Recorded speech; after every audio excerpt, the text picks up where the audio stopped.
Oh, I forgot to add the controller.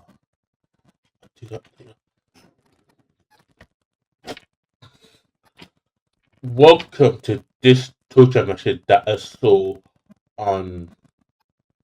Hello, Big Taper here, back with another video. Today, I'm reacting, doing another True Crime with Toby video, inspired by True Crime with Deji.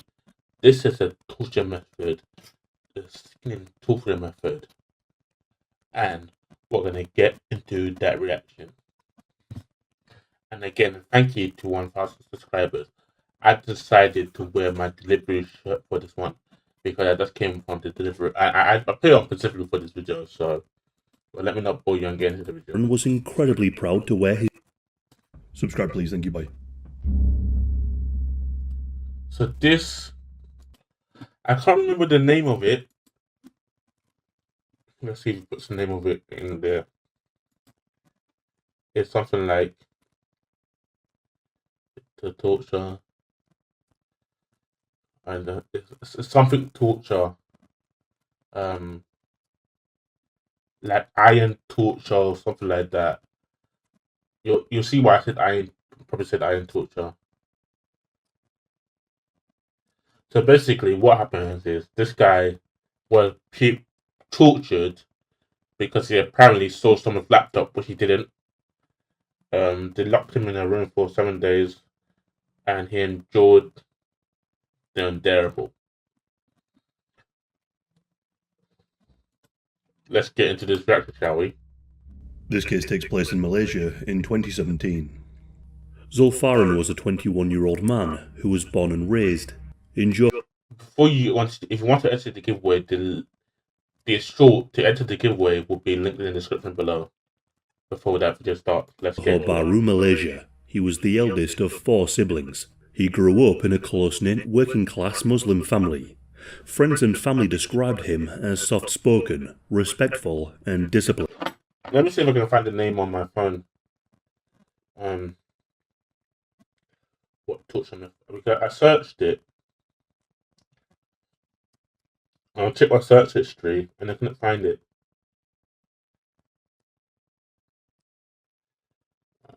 So I can title the video appropriately.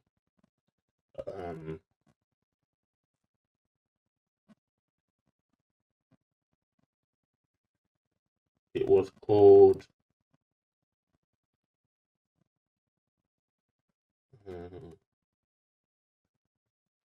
Boyd Rice torture case. That's what it's called, Boyd Rice torture case.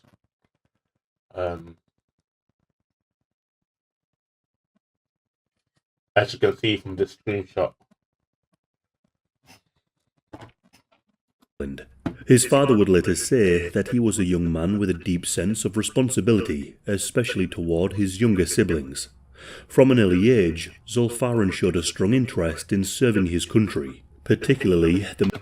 I saw a TikTok of what happened to him, and I'm pissed. How can they do that to a fellow human being? And the justice was served to the people that tortured him. And I'm not going to spoil it into the video until so you can watch longer. Malaysian Navy. His dream was to become a naval officer, and this shaped his entire life. He excelled at school and caused absolutely no trouble according to his teachers. His father described him as a bright and obedient boy who never gave anyone any trouble, and his mother said that he was the pride of the family. So it's not surprising that he was accepted into Malaysia's National Defence University at the age of 18 in 2014. This marked a major milestone for him and his entire family, who had sacrificed a lot for him to achieve his dreams. He enrolled and was doing incredibly well. He was on track to becoming a commissioned officer in the Royal Malaysian Navy. According to his family, Zulfaran was incredibly proud to wear his uniform and would often call his family while dressed in full military gear, saluting his parents and showing off the routines he was learning. He was especially close to his mother, who he would call daily, sometimes just to say, "I love you." By 2017, Zulfaran was in his 3rd year at the National Defence University, with just 1 more year to go before he would graduate and become an officer. Things were going incredibly well for him, and his dream was nearly in reach. But this all changed. All because of something so incredibly trivial, a missing laptop. In May of 2017, one of Zulfaran's friends and dorm mates at the university, named Mohammed Akmal, discovered that his laptop was missing. Mohammed Akmal began to believe that Zulfaran had stolen it, and so he questioned him about the whereabouts of this device, but Zulfaran denied taking the laptop. He swore up and down that he did no such thing, but he could see that Mohammed Akmal didn't believe him. The truth of the matter was that he had not taken the laptop, but Akmal refused to believe this.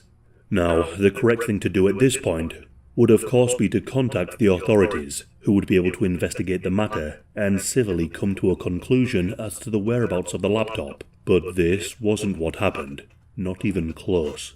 Instead, Akmal took matters into his own hands.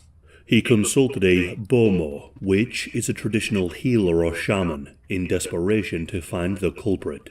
The bowman he approached was the father of one of their fellow cadets, and was a cadet who would later become involved. He had not taken the laptop, a missing laptop, his parents, and showing off the routines he was learning. He was especially close to his mother, who he would call daily, sometimes just to say, "I love you." By 2017, Zulfaran was in his third year at the National Defense. I'm going to cut that out. All the distractions I'm going to cut outside, I'm telling you. Enrolled and was doing incredibly well. He was on track to becoming a commissioned officer in the Royal Malaysian Navy. According to his family, Zulfaran was incredibly proud to wear his uniform, and would often call his family while dressed in full military gear, saluting his parents and showing off the routines he was learning. He was especially close to his mother, who he would call daily, sometimes just to say, "I love you." By 2017, Zulfaran was in his third year at the National Defense University, with just one more year to go before he would graduate and become an officer. Things were going incredibly well for him, and his dream was nearly in reach. But this all changed. All because of something so incredibly trivial, a missing laptop. In May of 2017, one of Zulfaran's friends and dorm mates at the university, named Mohammed Akmal, discovered that his laptop was missing. Mohammed Akmal began to believe that Zulfaran had stolen it, and so he questioned him about the whereabouts of this device, but Zulfaran denied taking the laptop. He swore up and down. I don't think he took it. I think someone else took it. Maybe one of his friends took it, or he just didn't know where he put it. Right? I don't think he took it. They just tortured that poor guy for nothing. And since you're watching this, and if you hear me say, you probably watched it, or you skipped it here. That guy, the people that did it were hanged. Justice, they were hanged for the torture, for causing death by torture. I think that's why they're hanged for causing death by torture. But let's get into that he did no such thing, but he could see that Mohammed Akmal didn't believe him.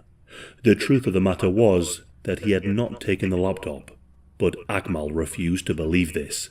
Now, the correct thing to do at this point would of course be to contact the authorities, who would be able to investigate the matter and civilly come to a conclusion as to the whereabouts of the laptop. But this wasn't what happened, not even close.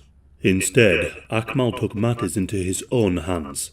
He consulted a bomo, which is a traditional healer or shaman, in desperation to find the culprit. The bowman he approached was the father of one of their fellow cadets, and was a cadet who would later become involved in what was to come. And when I was watching that TikTok video, they said people were watching but they didn't do anything. And people like in colleges, there's like people see people getting bullied and they just watch, they don't say anything.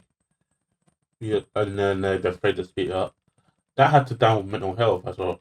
And if you want to see me talk about mental health, that also will be linked in the description below. Once I'm editing this, I'll watch back and remember, but I might forget and I put a few. Bomo performed a series of prayers which are designed to produce a vision of the truth. Following these prayers, he claimed to have a vision identifying Zulfaran as the thief. He was completely wrong. Yet this supernatural accusation further inflamed Akmal's suspicion and his anger, so much so that he would become the instigator in one of Malaysia's most gruesome cases. By the night of the 21st of May 2017, tensions in the university dormitory had reached a serious and dangerous boiling point. A group of Zulfaran's fellow cadets, many of them Akmal's close friends, set about to interrogate him about the missing laptop and to force a confession.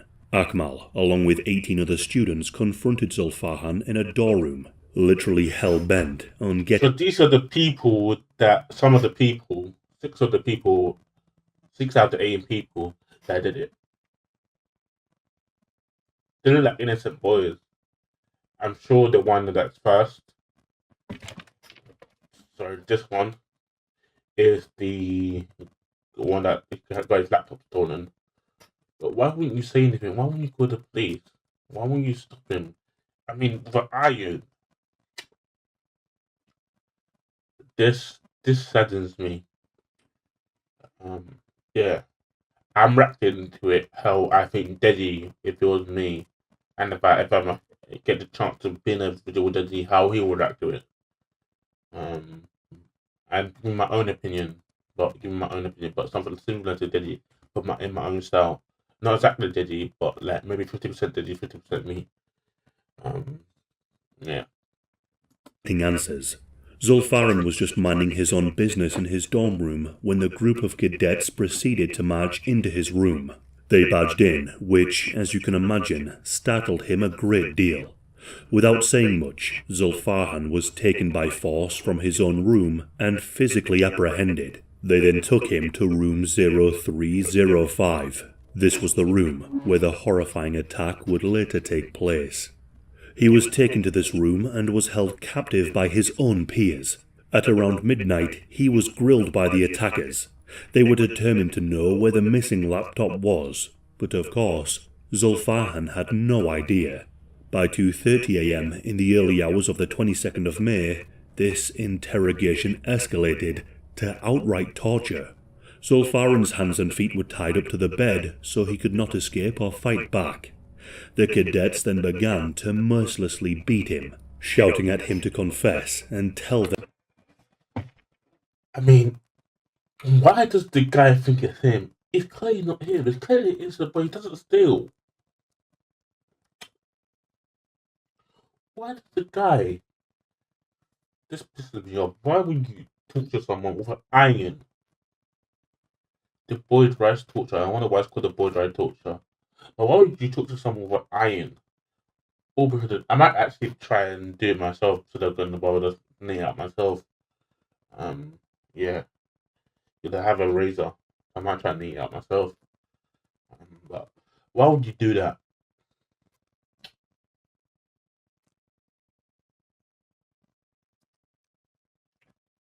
I mean,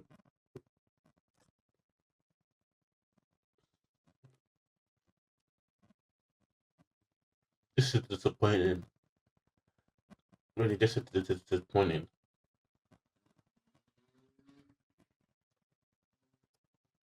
Uh, let's get into the video. Them where the device was. Of the 18 cadets, the group consisted of 6 primary torturers, and they were led by Akmal. These were Mohammed. Okay, that's why they showed the 6 people, because they're the primary people.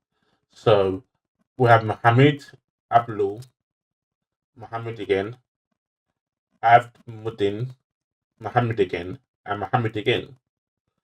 Okay, so I don't know what these numbers mean, but 300 and KK, 200, 302 KK, 302 KK, and 109 KK, 302 KK, 302 KK, 302 KK, and 302 KK to again.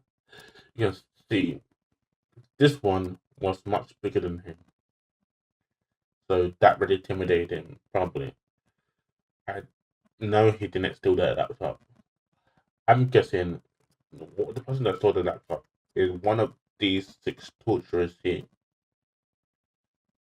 I'm not going to probably the one in red because he looks like he will steal someone's laptop. because he has this innocent look at him, but this deceiving innocent look of him. That's how I analyze it. Well, I might be wrong, and this is just my opinion. So do not quote me on this because this is just my bloody opinion. Ahmad Sofi, Mohammed Nijab Mod Razi, Mohammed Asad, Mohammed Sabri, and Abdul Mod Ali. They whipped him with a belt, hit him with a rubber hose, and struck him multiple times with a clothing hanger. All the while, Zulfarhan maintained his innocence. He cried out that he did not steal the laptop, but his pleas fell on deaf ears. The torture only escalated when the beatings failed to produce the confession that they so desperately wanted. Because he wouldn't confess, the despicable gang grew ever more frustrated, and so they upped the depravity of their methods. They looked for something more extreme, something capable of delivering enough pain to force a confession out of him. A steam iron. What they did next is almost too painful to... Use discretion. Discretion. Let me take my mic for this. If you are sensitive, click away now. If you are sensitive, click away now. But if you're watching a true crime video, you're probably not sensitive. But if you're sensitive, click away now. Because this is gonna get messy.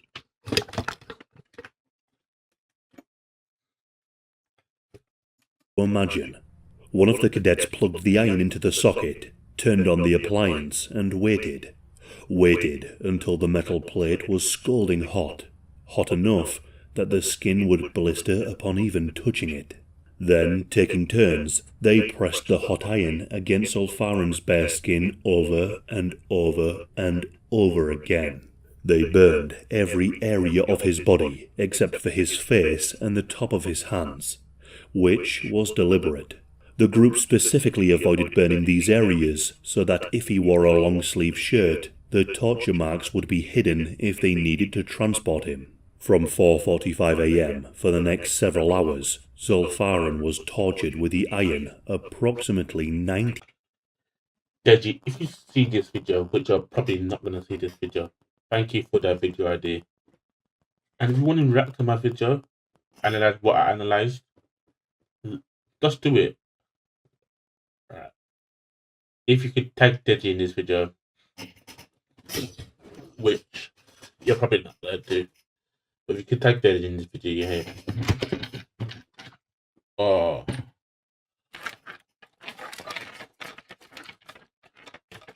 I bought these and I don't use them. I prefer proper belts. They don't really, the problem they solve is still there. times. This included onto his chest, back. My leg is pain. I'm gonna get some gel for my leg. I'm just gonna check the time I can still get it. You can still get it. I have like gel rubbing my leg. When it starts to pain, I'm gonna get that. I'm gonna cut it so you don't have to watch me like get it.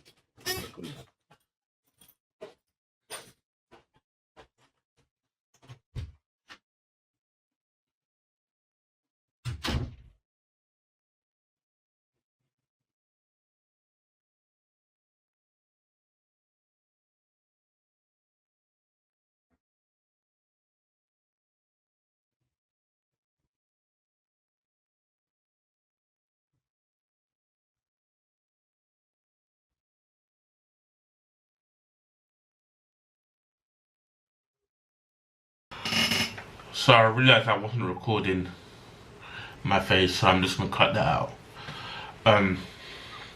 So you missed some part of the video because I thought I was recording when I wasn't. I just quickly checked. Farron's bare skin over and over and over again. They burned every area of his body except for his face and the top of his hands, which was deliberate. The group specifically avoided burning these areas so that if he wore a long-sleeve shirt, the torture marks would be hidden if they needed to transport him. From 4:45 a.m. for the next several hours, Zulfaran was tortured with the iron approximately 90 times. This included onto his chest, back, abdomen, ribcage, arms. They are going to where? Hell. They are going to hell. Hell. As in heaven and hell, not the one that comes forth from the sky. In case Dodo didn't, CapCut don't pick up what I'm saying, but I'll probably edit it.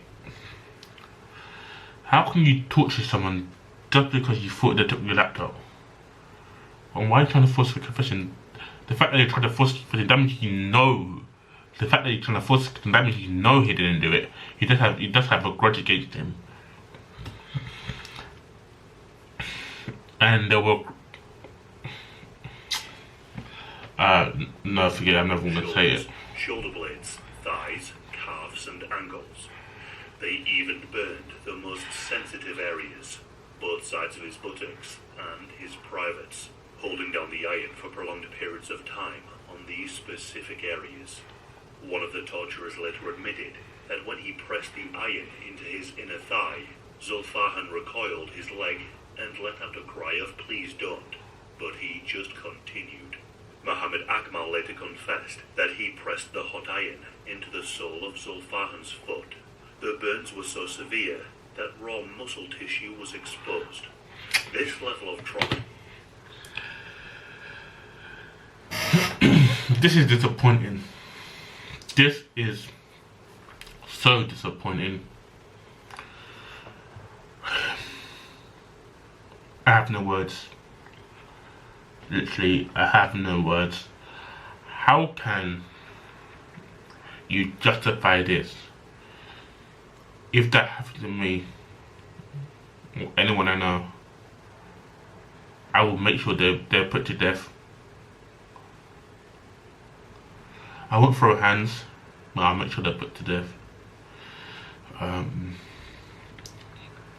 Yeah, I don't mind getting a loan to make sure they're put to death. All because of a laptop. Just because of a laptop. The skin can easily lead to death, even with medical treatment. Eventually, as the sun began to rise on the 22nd of May, the Sikhs finally stopped. Zulfaran was unable to stand or walk properly due to the pain. He had endured the unendurable, and throughout all of this, he never confessed to the crime that he didn't commit. As the morning came, realization set in. Not remorse, not at all. It was fear of punishment for what they had done. So with this, the group conspired to hide the crime and avoided alerting the authorities. Instead of taking Zulfahan to the emergency room, they kept him hidden in the dorm for days, nursing him just enough to keep him alive and to deflect suspicion, all the while preventing him from accessing proper medical treatment. The fear and the pain that Zulfahan must have felt in these days is hard to even comprehend. If you don't know, he died. The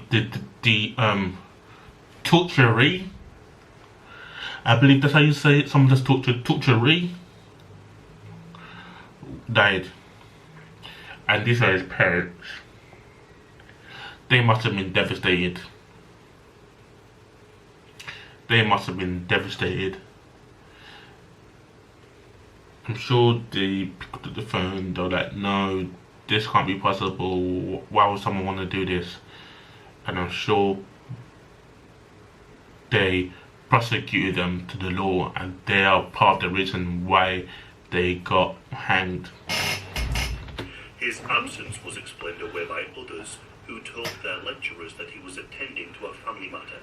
But the truth was that he was lying in a dorm room with his body trying to fight off a fatal infection. The 6 attackers applied some basic dressings to his wounds, but they could see that his health was deteriorating, and it was happening incredibly fast. On the 27th of May 2017, 5 days after the attack, the gang realized that Zulfahan was in need of medical attention that they could simply not provide him, and so they brought him into a small private clinic in Bandar Baru Bangi. This was miles away from the campus. 4 of the cadets took him to the clinic, but they lied to the doctor about what happened.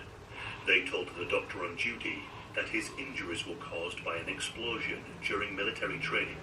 It was a concocted story to avoid blame, and Zulfahan was told to go along with it, or he would face punishment. Before the doctor even closely examined the wounds, he could tell that Zulfahan was clearly in serious trouble. He was feverish and in extreme pain. The doctor strongly advised that Zulfahan be taken to a hospital immediately, but Zulfahan refused. This was because the attackers had told him that there would be repercussions if he tried to go.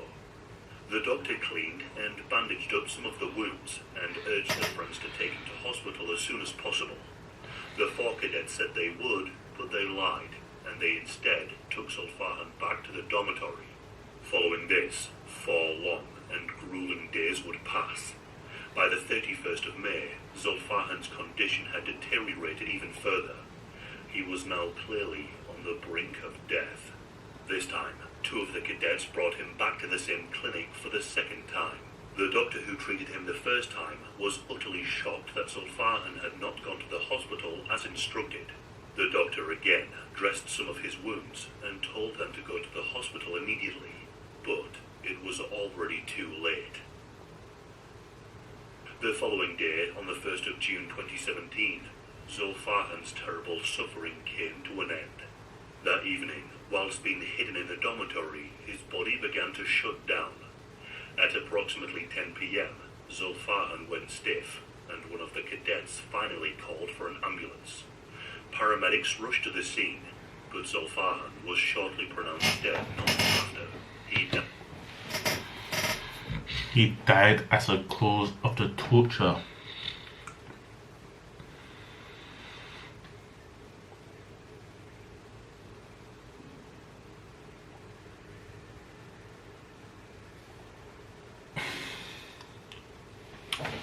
Died 10 days after the initial torture began.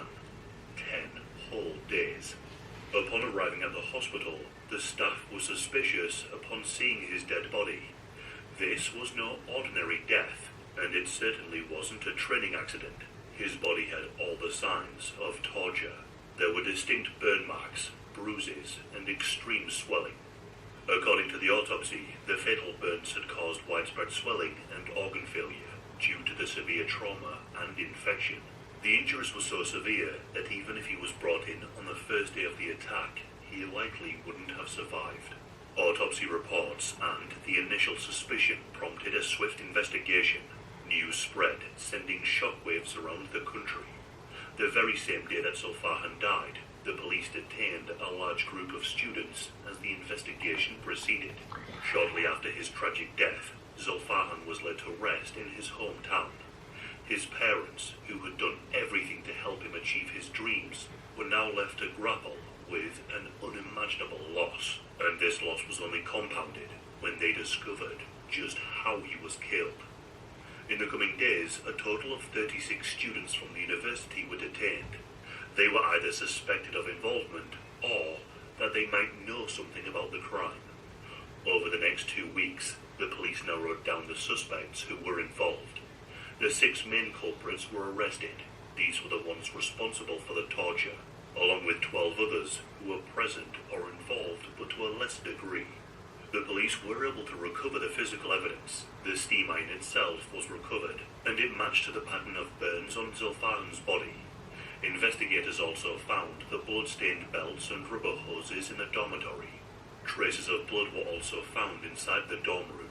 But not only this, charred skin that had fallen from Zulfahan's body was also found on the floor. How could someone go through this and not die? If he survived, he would have to go through. If he had survived, he would have to go through it. And not to be rude or anything, but I wouldn't want to survive this. The trauma. I will have sleepless nights. I won't be able to sleep. I won't be able to survive this. But to some people that could live with it, but I couldn't. On the 14th of June 2017, just 2 weeks after Zulfahan's death, charges were formally laid out in court. The 18 students were brought before the magistrate and charged. The 6 were singled out as the main perpetrators. They were charged with murder under Section 302 of the Penal Code, which carries the mandatory death penalty. The remaining other students were charged with lesser offences, such as assisting or failing to stop the torture. All 18 accused students pleaded not guilty to the charges. The main 6 gave varying and often conflicting statements during the investigation. Collectively, they attempted to minimise their roles, denied intent to kill, and framed the entire ordeal as a disciplinary action and an interrogation gone wrong. They claimed that none of them intended to actually kill him. However, the case was so extreme that laws were changed and bypassed to have the 18 tried in the High Court. The High Court agreed to hear all the charges together in one trial. This meant that the 18 students in total would stand trial concurrently, 6 for murder and the rest for assisting in the crime. The stage was now set for a landmark court case that would grip the nation for the next few Let's read this. Justice for Farhan. Say no to bully. Humanity. The trial began on the 29th of January 2018 in the High Court. Over the course of the proceedings, the prosecution called 29 witnesses to testify to the harrowing events. These witnesses included forensic experts, the clinic doctor who treated Zulfahan, Zulfahan's roommates and friends, and even some of the accused's own peers who were present during the initial parts of the incident. Their testimony, combined with physical evidence, painted a horrific and detailed picture of the gruesome murder. The doctor who conducted the autopsy presented evidence of the 90 distinct burn marks on Zulfahan's body, with photographs showing the exposed muscle, stating that these injuries were literally head to toe, except from the face and the back of the hands. The torturers took to the stand and made their defense. They all gave conflicting accounts, some admitting to some pieces of involvement and others outright denying it. However, Mohammed Akmal, who was the main instigator, testified. He said that he only carried on because Zulfahan didn't fight back. Most of the others tried to say that they were simply bystanders and pointed the finger at each other. As the trial unfolded, Obviously, they're gonna blame each other because they're bastards. Unless they're bastards, there's no kind way to pay. They're bastards, and they should rot in hell for this. And not to judge anyone because only God can judge, but in my opinion, they're bastards, and you probably agree with me. it became clear that all of the accused were attempting to shift blame. Despite these defenses, there was no getting around the fact that Zulfahan had been tied up, collectively tortured, and then deprived of medical help by this group. In court, the truth of Zulfahan's suffering came out in stark detail, so much so that Zulfahan's mother, who attended the trial daily, broke down in tears as she heard the descriptions of how her son was treated, hearing things that no mother should have to hear. The trial started in 2018, and after years of hearings and exhaustive testimony, the defense phase concluded in April of 2021.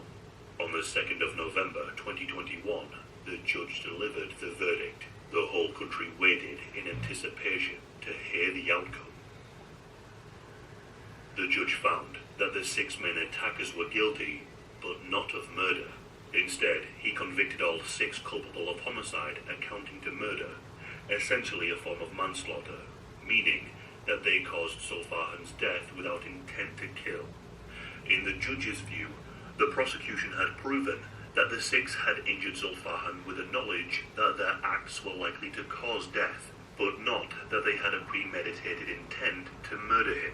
With this, all 6 were sentenced to 18 years in prison for the culpable homicide charge. Additionally, the court found 12 of the other students guilty of voluntarily causing harm to extort confession and handed them a lighter sentence of just 3 years imprisonment each. In explaining his decision, the judge said that there was no single injury identified as the sole cause of death. His death came from many injuries, and this lack of a... Obviously, his death came from multiple injuries. Well, when my leg is still paining after I put the cream on.